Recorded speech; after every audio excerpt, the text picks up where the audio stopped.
Okay, चलिए start करते हैं। तो आपके सामने कोचिन शिपयार्ड का 3 मंथली टाइम फ्रेम पे चार्ट ओपन है। आज जो ये चार्ट ओपन है, इसका सबसे पहले सेटअप पे बात कर लेते हैं। ये नीचे जो ये ग्रीन कलर का है और ये रेड कलर का है, ये वॉल्यूम्स हैं। जो मैंने चार्ट ओपन किया है, ये बहुत ही लॉन्गर टाइम फ्रेम पे चार्ट ओपन किया है। और जब आप लॉन्गर टाइम फ्रेम पे चार्ट ओपन करते हैं, तो रेगुलर पे नहीं करते हैं। इसको लॉगरिथमिक स्केल पे चार्ट ओपन करना चाहिए। और मैंने ऑटो पे इसको सेट किया हुआ है। ठीक है। मूविंग एवरेजेस जो मेरे पास हैं, वो जो मैंने फ़िल्टर आउट किए हुए हैं, अपनी समझ से जो मूविंग एवरेजेस मैंने लगाए हुए हैं, वो एक 10 का है, जो कि ग्रीन कलर से रिप्रेज़ेंट कर रहा है, 20 रेड कलर से है, 200 का ब्लू कलर से है और 49 का ब्लैक कलर से है। ठीक है? अब आप जो हमको समझना है, बेसिकली जो हमको समझना है, हमको अपनी एंट्रीज़ पे वर्क करना है। आप स्टॉक में तभी पैसा कमा सकते हैं, स्टॉक मार्केट में तभी आप सक्सेस हो सकते हैं। पैसा कमाना तो सेकेंडरी बात है। आप स्टॉक मार्केट की फील्ड में तभी सक्सेस हो सकते हैं जब आपको अपनी एंट्रीज पे कमांड हो जाए कि आपको एंट्री कहाँ पे लेनी है। जब आप एंट्रीज पे पहले कमांड करेंगे, उसके बाद आपको एग्जिट पे कमांड करना पड़ेगा। और आपको फ्लो के हिसाब से चलना है। उसके बाद जो मोमेंटम है, आपको मोमेंटम को कैच करना है और उस ट्रेंड में आपको राइड करके, जब तक वो ट्रेंड सस्टेन कर रहा है तब तक आपको उसमें रहना है। ठीक है। तो अगर हम फॉर एग्जांपल कोचिन का चार्ट, जब इसने अपना ट्रेंड स्टार्ट किया था, अगर हम उसको मॉनिटर कर रहे होते और इन केस अगर हम लॉन्गर टर्म टाइम फ्रेम पे भी रहते, ठीक है, तो जो ये कैंडल थी ना लाल वाली, 2020 की कोरोना कैंडल जिसको बोलते हैं, तो ये बहुत इंपॉर्टेंट हमारा क्या था, हमारा रेजिस्टेंस था। ठीक है। ये हमारा रेजिस्टेंस का लेवल था। इस कैंडल ने हमें ब्रेकआउट दिया हुआ है। ये बहुत ही बढ़िया इनगल्फिंग कैंडल है, जिसको कि हम जिसने फर्दर ये प्रीवियस की दो कैंडल्स है ना, इसको इसने इनगल्फ किया हुआ है और ब्रेकआउट दिया है। ब्रेकआउट के बाद ये रेड वाला कैंडल है, इसने इसको रिटेस्ट भी किया है और रिटेस्टिंग हुई है बहुत ही स्मॉल वॉल्यूम पे। तो अगर हम सपोर्ट एंड रेजिस्टेंस के गेम पे अगर वर्क करते हैं, अगर हम वो उसको अगर हमें समझ में आता है सपोर्ट एंड रेजिस्टेंस, तो उसका मतलब यही होता है कि हमें ब्रेकआउट चाहिए, ब्रेकआउट के बाद हमें रिटेस्टिंग चाहिए उसी जोन की। तो एकदम क्लियरली ब्रेकआउट मिला और ब्रेकआउट के बाद हमें उसी जोन की रिटेस्टिंग मिल गई। एकदम कंफर्म सेटअप हो गया कि हमारी एंट्रीज एकदम परफेक्टली शेड्यूल्ड हो गई और हमको ये ट्रेंड राइड करना था। तो अगर हम इस इसमें होते और रिटेस्टिंग के समय अगर हमने ध्यान दिया होता, तो हम 2019 पे राइड करते। और राइड कहाँ तक करते, एटलीस्ट ये वाला जो कैंडल है ना, जिसने 3 मंथ्स के, ये जो कैंडल है, जो मूविंग एवरेज है हमारा, 3 मंथ का जो मूविंग एवरेज है, 1200 पे जो टेस्टिंग हुई है, हम यहाँ तक इसको राइड कर सकते थे बहुत ही इजीली। ठीक है। अब हम मंथली टाइम फ्रेम पे इसी पैटर्न को देखते हैं क्या हुआ है। यहाँ से हमारा स्टॉक रजिस्टर हुआ, उसके बाद इसमें ट्रेंड कंटिन्यूएशन पे ये नहीं जा पाया और जो भी इसका ओपनिंग था उसके नीचे ये गया, कुछ 92 रुपए के आसपास गया। तो बेसिकली हमारा सपोर्ट एंड रेजिस्टेंस, सबसे इंपॉर्टेंट सपोर्ट एंड रेजिस्टेंस क्या होता है ना, ये बहुत ही इंपॉर्टेंट है और बहुत ही काम आने वाला है। हमें हमेशा एबीसी पैटर्न देखना होता है। ये ए है, ये जीरो से स्टार्ट हुआ, ये वेव ए जो स्विंग लो है, जो रिसेंट स्विंग लो है वो कंप्लीट हो रहा है, उसको वेव ए बोलेंगे। उसके बाद जिगजैग पैटर्न है, ए से ए, एक दो तीन, 3 वेव्स हमारे यहाँ पे कंप्लीट हो रहे हैं। ये हमारा वेव बी हो गया, वेव बी कंप्लीट हो गया। उसके बाद जो भी स्विंग लो बन रहा है, स्विंग लो ये बन रहा है, तो हमारा ये वेव सी कंप्लीट हो गया।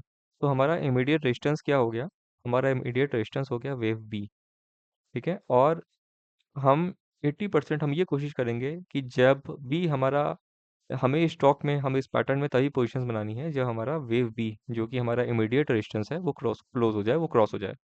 और उसके पहले के क्राइटेरियाज क्या हैं, उसके पहले के क्राइटेरियाज बहुत सिंपल हैं। ये एबीसी का जो ट्रेंड है ना, जो वेव सी है, वेव सी को हमें बहुत ही क्लोजली मॉनिटर करना है। और यहाँ पे आप देखो कि ये वेव सी बना है, उसके बाद ये स्टॉक वापस अपने जो प्रीवियस एक हाई था, जो स्विंग हाई था, उसको टेस्ट करने की कोशिश करता है, यहाँ तक आता है, एग्जैक्टली लेवल टेस्ट नहीं कर पाता है और उसके बाद से ही यहाँ पर रिट्रेसमेंट देखने को मिलता है। तो ये जो है ना, ये जो चीज़ है ना, मतलब, एक मिनट, ऑल्ट, ये जो चीज़ है ना, जो ये मूवमेंट है, और ये रिट्रेसमेंट है। हमें इसको समझना है कि ये रिट्रेसमेंट कितना होना चाहिए, और रिट्रेसमेंट कितना होने से जब ब्रेकआउट होगा तो वो अच्छा ब्रेकआउट, पॉजिटिव ब्रेकआउट उसको मान सकते हैं। तो हम अपना फिबोनाची टूल के पास जाएंगे। फिबोनाची टूल के बाद से जो भी स्विंग एक लो था वहां से रिट्रेस करेंगे स्विंग हाई तक, और क्लिक करके हम यहाँ पे इसको छोड़ देंगे। ठीक है, अब इसको हम जूम इन कर लेते हैं। तो हम क्या देख रहे हैं कि ये रिट्रेसमेंट जो हुआ है ना, ये रिट्रेसमेंट बेसिकली हमारा जो रेंज डिफाइंड है, 0 से लेकर के 38% के बीच में हमें रिट्रेसमेंट हुआ है। ये रेड कैंडल बहुत ही बढ़िया रेड कैंडल थी, ट्रेंड था, लेकिन ट्रेंड एब्जॉर्व हो गया और उसके बाद यहाँ पे बुल्स आ गए।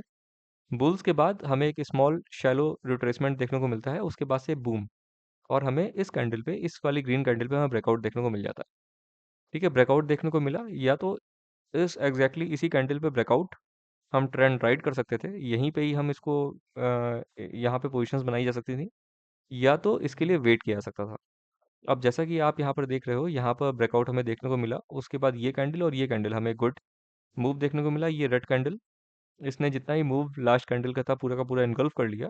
और रिटेस्टिंग कहाँ पे हुई है, रेस्ट कहाँ पे लिया है? एक तो उसने जो अपना जोन था सपोर्ट एंड रेजिस्टेंस का, ये जो हमारा जोन था ना सपोर्ट एंड रेजिस्टेंस का, एक तो उसको रिटेस्ट किया हुआ है, और उसी के आसपास हमारा जो 20 मंथ्स का जो मूविंग एवरेज है वो जा रहा था, उसने एग्जैक्टली इसी जोन को रिटेस्ट किया है। और ये जो कैंडल है ना यहाँ पे, ये जो दिख रही है, ये पॉजिटिव इंडिकेशन दे रही है। यहाँ पे वॉल्यूम देख लीजिए, ये बहुत ही क्लियर पॉजिटिव इंडिकेशन दे रही है कि यहाँ पे ट्रेंड जो है, डाउनवर्ड डायरेक्शन का ट्रेंड जो है वो एब्जॉर्ब हो चुका है, खत्म हो चुका है। एक तो हमारा ये लेवल है, ठीक है, दूसरा हमारा इमीडिएट रेजिस्टेंस हमारा ये बन रहा है। ठीक है, और इसके ऊपर कोई रेजिस्टेंस ही नहीं है, इसके ऊपर पूरा का पूरा ग्राउंड खाली है। तो अगर इस लेवल के ऊपर हमें ब्रेकआउट देखने को मिलता है, तो भाई हमारे पास बहुत ही बढ़िया पिच है, मोमेंटम है अगर स्टॉक में, और स्टॉक बहुत ही पॉजिटिव है, तो बहुत ही बढ़िया मोमेंटम आने की पॉसिबिलिटीज होती हैं।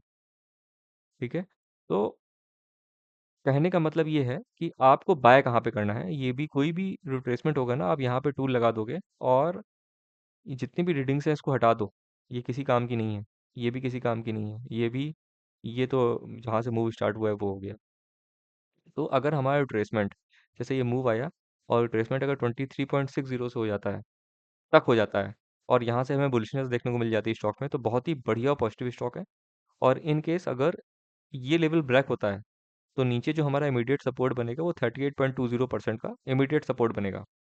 अगर इसके आसपास प्रीवियस में कोई लेवल ऑफ रेजिस्टेंस रहेगा तो उसको रिस्पेक्ट करेगा, और इनकेस अगर कोई नहीं भी रहेगा ना, और उसमें अगर बुलिशनेस है, उस मूव में अगर बुलिशनेस है, तो ये 23 से 38% के बीच में जा करके ऑटोमेटिक जो एक डाउन साइड मूवमेंट था, डाउनवर्ड मोमेंटम मोमेंटम हो रहा था उस स्टॉक में, वो एब्जॉर्ब हो जाएगा और वहां पे बुलिशनेस आ जाएगी, अगर उसमें कोई भी दम होगा, छोटा मोटा भी उसमें अगर पॉजिटिविटी होगी उस ट्रेंड में।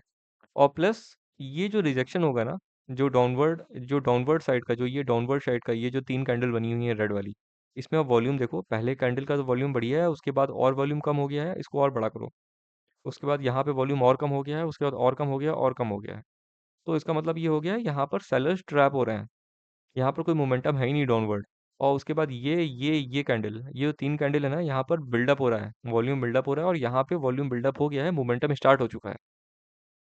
उसके बाद ये मल्टीपल मूव आया, फिर एक छोटी सी रेड कैंडल आ गई, फिर मूव आया, फिर 2 कैंडल आ गई, फिर मूव आ गया, फिर यहाँ पे हमें जा करके एक बियरिंग इनगल्फिंग कैंडल कैंडल मिली हुई है, जो कि बियर्स को रिप्रेजेंट कर रही है।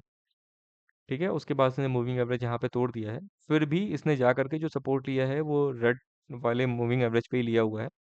फिर से कोशिश की गई है इस ट्रेंड को फिर से कंटिन्यू करें, लेकिन ट्रेंड कंटिन्यू नहीं हो पाया है, और यहाँ पे फिर से हमें एक बियरिश कैंडल मिल गई है, और बियरिश कैंडल मिल गई है, और हमारा ट्रेंड धीरे धीरे डाउनवर्ड डायरेक्शन में जा रहा है। तो हमारा कोचिन शिपयार्ड में इमीडिएट सपोर्ट क्या है? नेक्स्ट क्वेश्चन तो यही आता है ना, कि इमीडिएट सपोर्ट क्या है, मतलब इसमें पोजीशंस कहाँ पे बनेंगी। फिलहाल तो इसमें कोई पोजीशन नहीं बन रही है, मंथली टाइम फ्रेम पे नहीं दिख रही है। ठीक है, जो हमारा इमीडिएट सपोर्ट है वो ये है।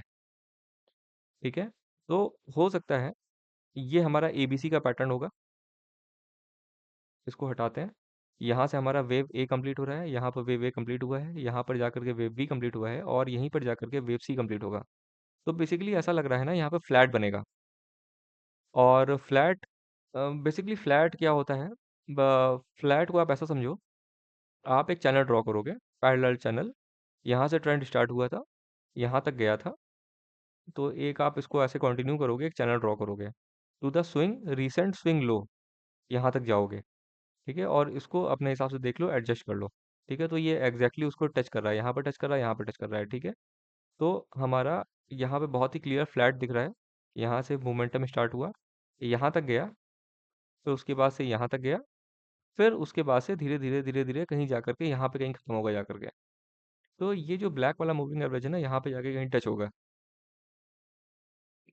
और उसके बाद से ये ट्रेंड कंटिन्यूएशन के बारे में हम लोग कहीं सोच सकते हैं फिलहाल के लिए, ठीक है। इन केस अगर कोई इसमें इंट्राडे की पोजीशंस को बनाना चाहेगा, तो ये बहुत ही बढ़िया एक जगह है पोजीशंस बनाने के लिए। ऐसा लग रहा है कि जो इसका इमीडिएट, इस गिरावट का जो इमीडिएट सपोर्ट होगा वही चैनल का ही बॉटम है, और इसमें कुछ भी नहीं दिख रहा है। तो बेसिकली ये छोटा सा वीडियो है, इसको बनाने का पर्पस ही यही है कि एंट्रीज को डिफाइन किया जाए। एंट्रीज को डिफाइन करने के लिए हमें एबीसी का पैटर्न देखना है, क्लियर, एबीसी, बहुत ही क्लियर एबीसी का पैटर्न चाहिए, ए बी सी। जो हमारा बी होगा ये इमीडिएट रेजिस्टेंस हो जाएगा, और हमें बी के ब्रेकआउट के बाद ही पोजीशंस के बारे में सोचना है, ठीक है। क्या फर्दर उसके पहले के क्या क्या क्राइटेरियाज होने चाहिए, वो फिबोनाची टूल के माध्यम से मैंने आपको बता दिया है। तो एक छोटा सा वीडियो है एक्सप्लेनेशन का, एंट्रीज को रिफाइन करने का, डिफाइन करने का।